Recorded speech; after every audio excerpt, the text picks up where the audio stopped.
बच्चों ratio analysis का आज आखिरी वीडियो, आज हम इस चैप्टर को कंप्लीट कर देंगे और फिर हम आखिरी chapter cash flow statement start करेंगे ना बेटा। कोशिश करते हैं नवंबर लास्ट तक हमारा कोर्स हो जाए ना बच्चों। तो आज की जो वीडियो है इसमें दो रेशियो बाकी है, नेट प्रॉफिट रेशियो और रिटर्न ऑन कैपिटल एम्प्लॉयड, जिसको पूरा करते हैं। नेट प्रॉफिट रेशियो का फॉर्मूला बोलो, net profit upon net sales multiply by 100। और नेट प्रॉफिट कैसे निकालते हैं वो जुगाड़ आपको आता है बेटा। प्रॉफिट लॉस अकाउंट बनाएंगे, प्रॉफिट लॉस अकाउंट में क्रेडिट साइड में तो आएगा ग्रॉस प्रॉफिट, बाकी सारी इनकम। डेबिट में आएगा सारे एक्सपेंसेस, चाहे वो ऑपरेटिंग हो या नॉन ऑपरेटिंग एक्सपेंसेस। तो क्रेडिट में इनकम, डेबिट में एक्सपेंसेस, क्रेडिट साइड ज़्यादा तो प्रॉफिट और डेबिट ज़्यादा तो लॉस। मैं बना चुका हूँ प्रॉफिट लॉस अकाउंट बना के ना बेटा। 136 question, net profit ratio, net profit upon net sales. चूंकि प्रॉफिट रेशियो परसेंटेज में आता तो 100 से मल्टीप्लाई करना आपको। Cash sales 220, credit sales 3 lakh. Cash plus credit total sales 520। 520 में रिटर्न माइनस करो 20, तो नेट सेल्स कितना हो गया 5 लाख। ठीक है बेटा। अब ग्रॉस प्रॉफिट कितना 1 लाख, बोलो बेटा। ग्रॉस प्रॉफिट 1 लाख है, gross profit 1 lakh. Next operating expenses, expenses कोई हो डेबिट होगा, एक्सपेंसेस का मतलब ही debit. Non operating income, income हमेशा क्रेडिट होती है। Non operating income 30,000। Non operating expenses, expenses कोई हो हमेशा डेबिट होगा 5,000। Income side 1,30,000, expenses side 30,000। Income 130, expenses 30, तो जो डिफरेंस आ रहा है वो नेट प्रॉफिट है और नेट प्रॉफिट होगा 1 लाख। नेट प्रॉफिट कितना होगा 1 lakh. 1 lakh upon 5 lakh multiply by 100, then net profit 20% हो गया। 1 लाख नेट सेल्स 5 लाख, तो ये आपका हो गया 20%। क्वेश्चन नंबर 136 कंप्लीट है। 137 में कुछ करना ही नहीं, देखो बेटा 137 क्वेश्चन आप देखो, डायरेक्ट देखते ही आपको आंसर आ गया। नेट प्रॉफिट नेट सेल्स दोनों ही दे रखा है, डायरेक्ट हो रहा है, तो 137 भी complete. 138 net sales 8,20,000। Net sales given है, नेट सेल्स का मतलब रिटर्न उसमें से माइनस कर रखा, माइनस मत कर देना बेटा। नेट सेल्स गिवन है, अब इसमें रिटर्न दे रखा है तो रिटर्न माइनस नहीं करना। Cost of good sold 5,20,000, COGS 5,20,000। Operating expenses 2,09,000। Interest on debenture non operating expenses है 40,500। Profit on sale of assets 81,000। Income है नॉन ऑपरेटिंग इनकम है। तो बच्चों नेट सेल्स तो कितना हो गया 8,20,000। चलो आगे बढ़ते हैं प्रॉफिट लॉस अकाउंट में।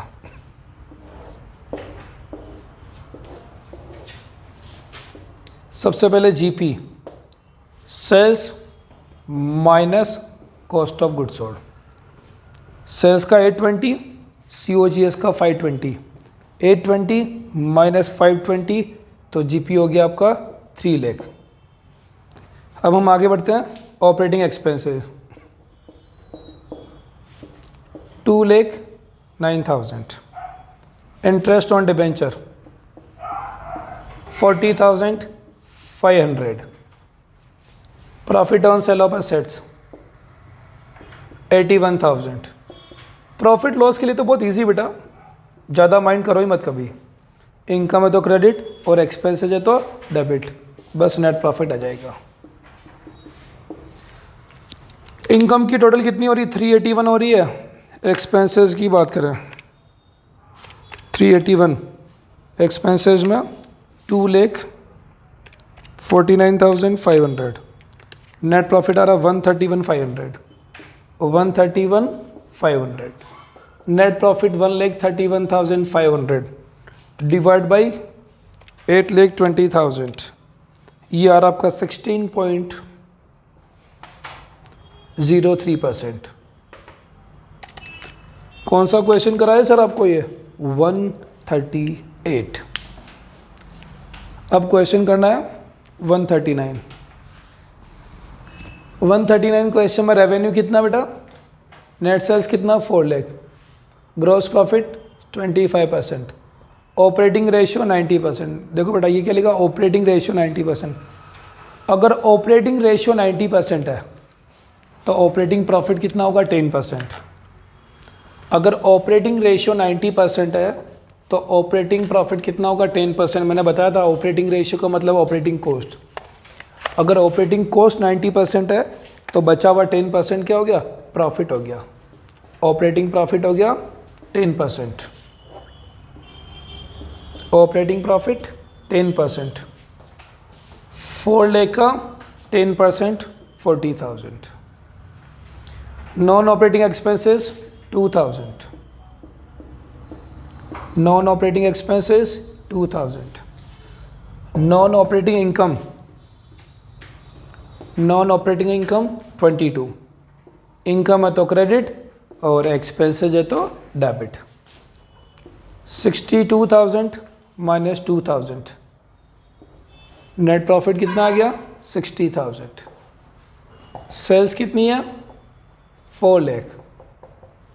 ये कितना हो गया? 15%। इसी के साथ में नेट प्रॉफिट रेशियो को तो हमने पार कर लिया।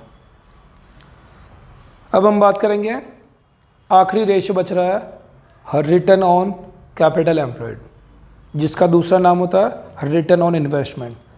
तो सारे बच्चे हेडिंग में लिखो return on capital employed. Return on capital employed, return on investment, इसका फॉर्मूला होता है बेटा EBIT।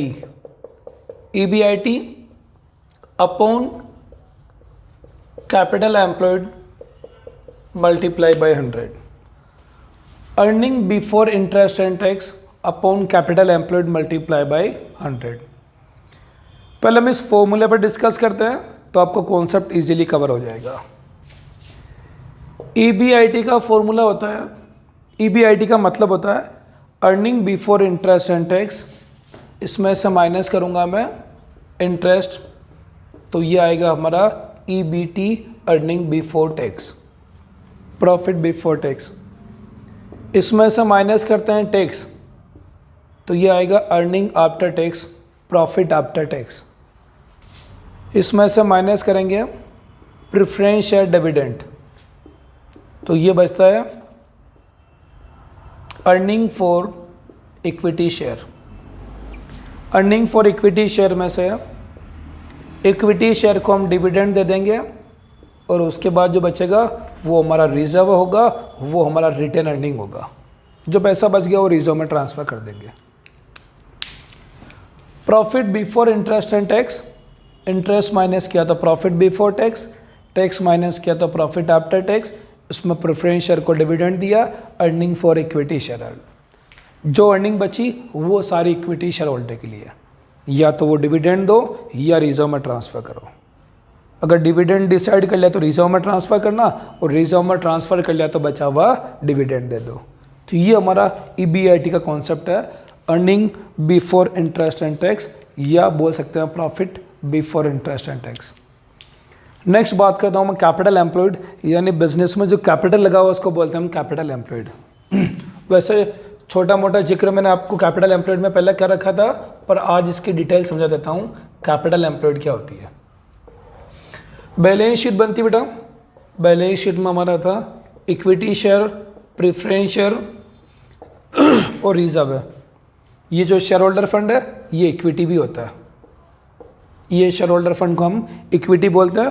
पहले हम पढ़ चुके हैं सॉल्वेंसी रेशियो में। इसके बाद आता है लोन, डिबेंचर और करंट लायबिलिटीज, है ना बेटा। इसमें से ये लॉन्ग टर्म डेट्स है, ये शॉर्ट टर्म डेट्स है। वैसे पूरा डेट्स है, लोन, डिबेंचर और करंट लायबिलिटीज सब डेट्स है, बट सॉल्वेंसी रेशियो में डेट्स का मतलब लॉन्ग टर्म डेट्स था। डेट्स का मतलब क्या था बेटा? लॉन्ग टर्म डेट्स था। तो ये डेट्स हो गया, ये करंट लायबिलिटीज, टोटल लायबिलिटीज हो गई। इधर आता हूं मैं, फिक्स्ड एसेट्स,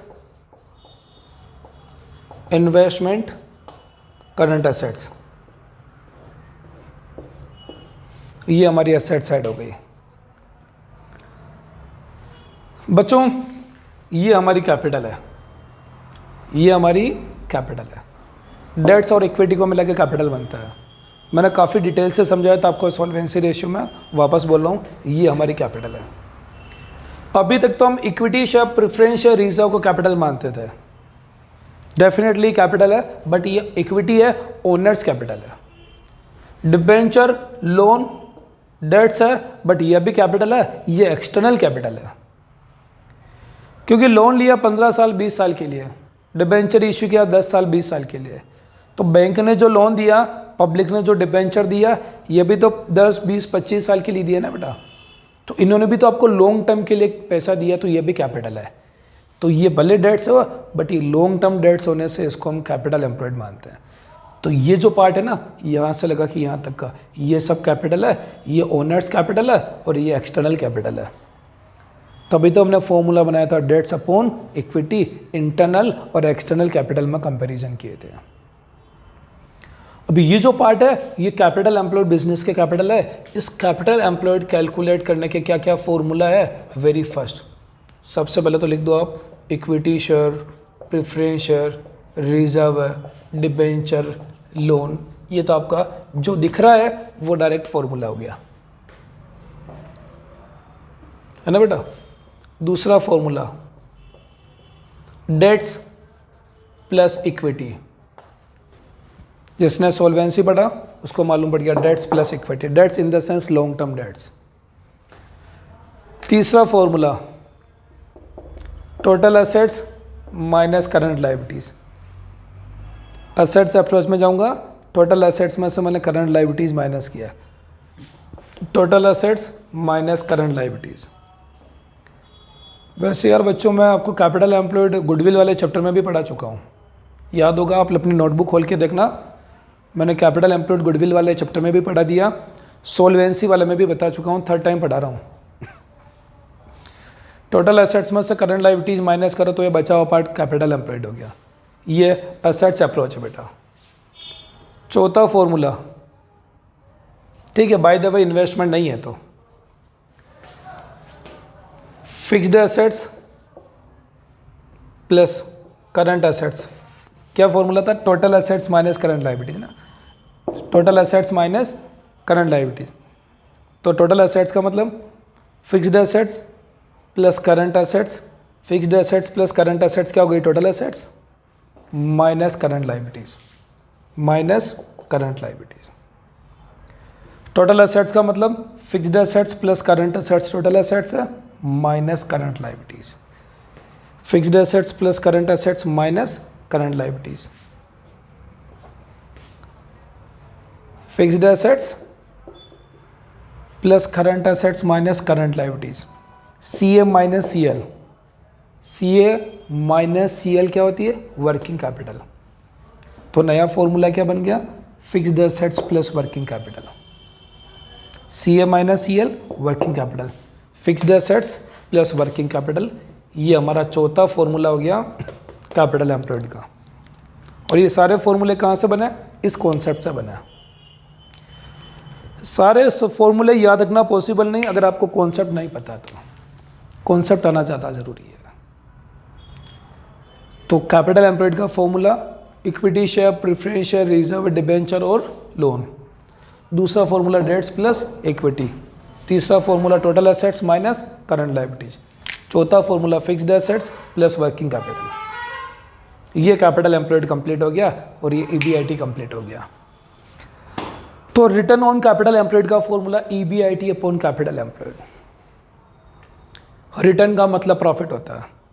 तो जो बिजनेस में कैपिटल लगी, इस कैपिटल के अगेंस्ट में प्रॉफिट कितना आ रहा है, वो होता है return on capital employed. Return मतलब प्रॉफिट, तो रिटर्न ऑन कैपिटल एम्प्लॉयड, इस कैपिटल के अगेंस्ट में रिटर्न कितना हो रहा है।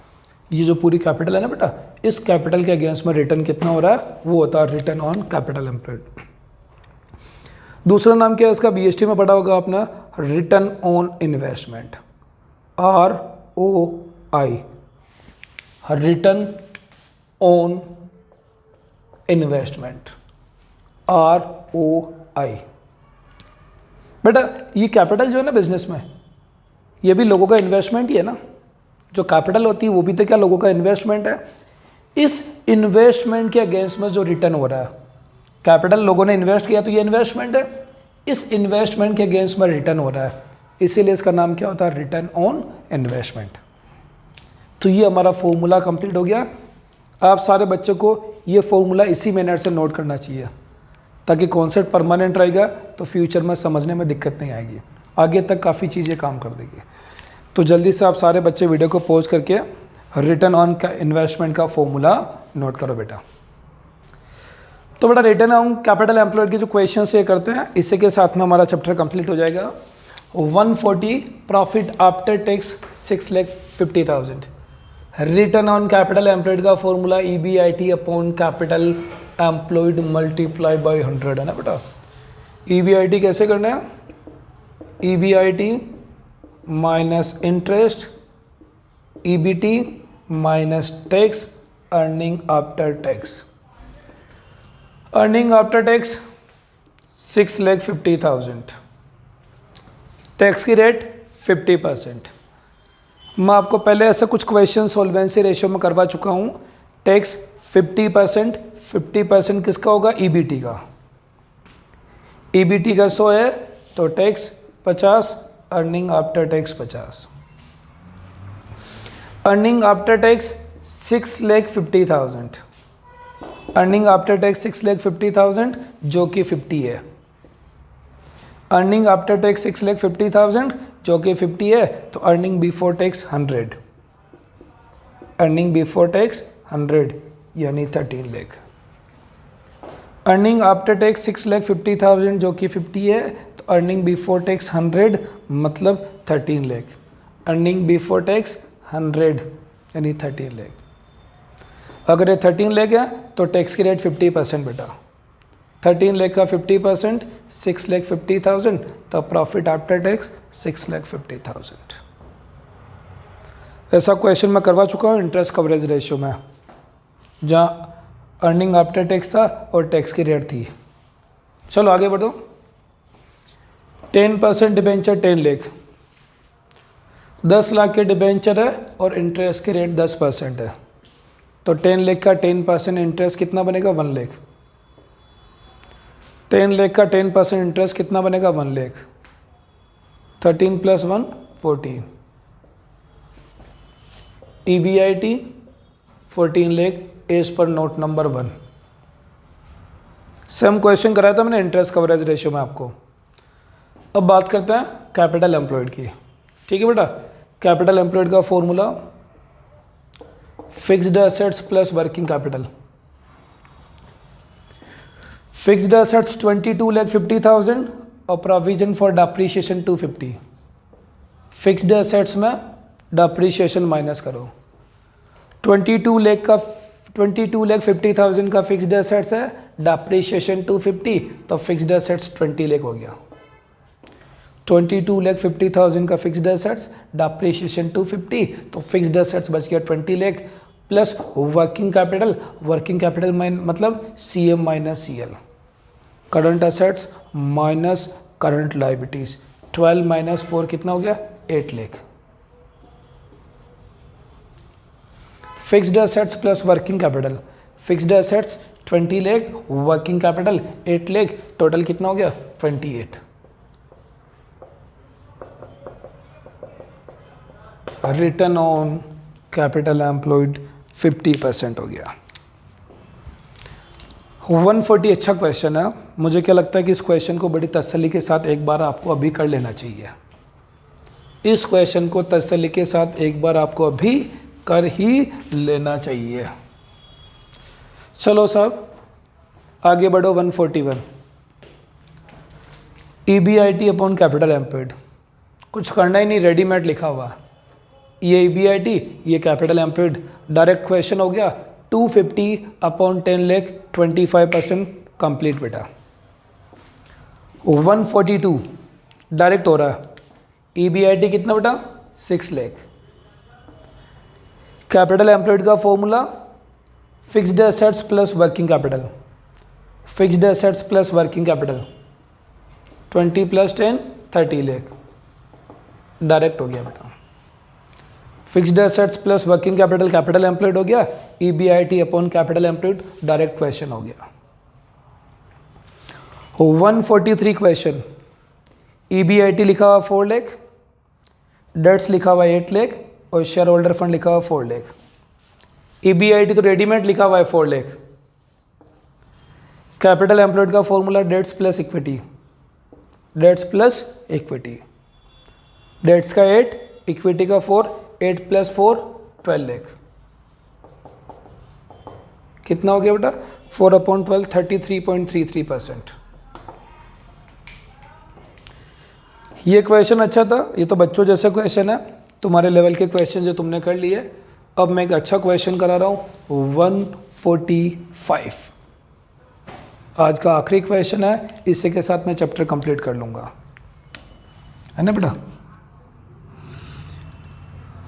देखो 145 क्वेश्चन में लिखा हुआ share capital 5 lakh, reserve 4,20,000, 15% debenture 16 lakh, current liabilities 8 lakh, total liabilities 33,20,000, fixed asset 16 lakh, 10% investment 2 lakh, 10% investment 2 lakh.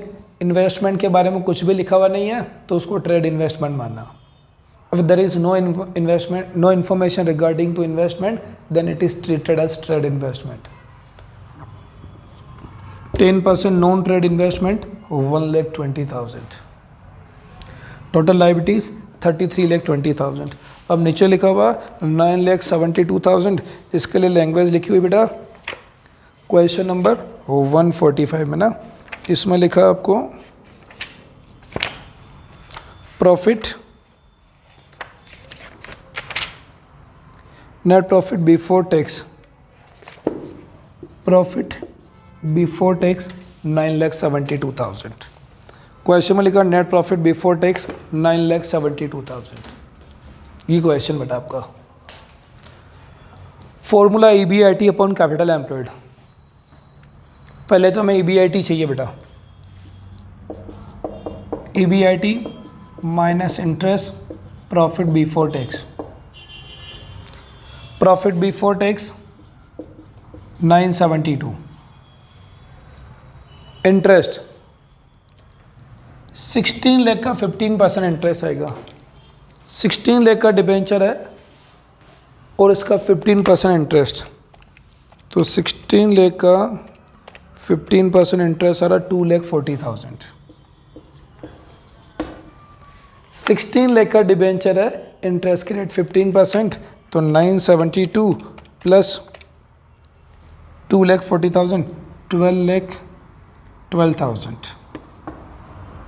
ये आया EBIT।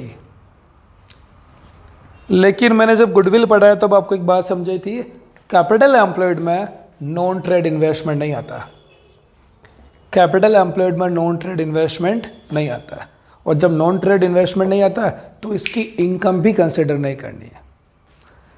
कैपिटल एम्प्लॉयड की कैलकुलेशन में नॉन ट्रेड इन्वेस्टमेंट नहीं आता, और नॉन ट्रेड इन्वेस्टमेंट नहीं आता इसका मतलब उसके इनकम भी कंसिडर नहीं करनी है। तो ये जो EBIT है ये हो रही 12,12,000, इसमें नॉन ट्रेड इन्वेस्टमेंट 1,20,000 का 10%, 1,20,000 का 10%, 12,000 की इनकम इंक्लूड है। 1,20,000 का 10%, 12,000 की इनकम इसमें इंक्लूड है। तो ये जो EBIT आ रहा 12,12,000, इसमें नॉन ट्रेड इन्वेस्टमेंट की 12,000 की इनकम इंक्लूड है, तो माइनस करो 12,12,000 माइनस 12,000, तो EBIT आ गया 12 लाख। मैंने गुडविल वाले चैप्टर में बताया था जब भी कैपिटल एम्प्लॉयड की कैलकुलेशन करोगे तो नॉन ट्रेड इन्वेस्टमेंट कभी कंसिडर नहीं होगा। चलो ये तो मैटर कंप्लीट। अब आते हैं हम कैपिटल एम्प्लॉयड में। कैपिटल एम्प्लॉयड असेट्स अप्रोच या लाइबिलिटीज अप्रोच जैसे चाहे हम कर सकते हैं। चलो लाइबिलिटीज अप्रोच से करते हैं। शेयर कैपिटल, कैपिटल एम्प्लॉयड ना बेटा, शेयर कैपिटल 5 लाख,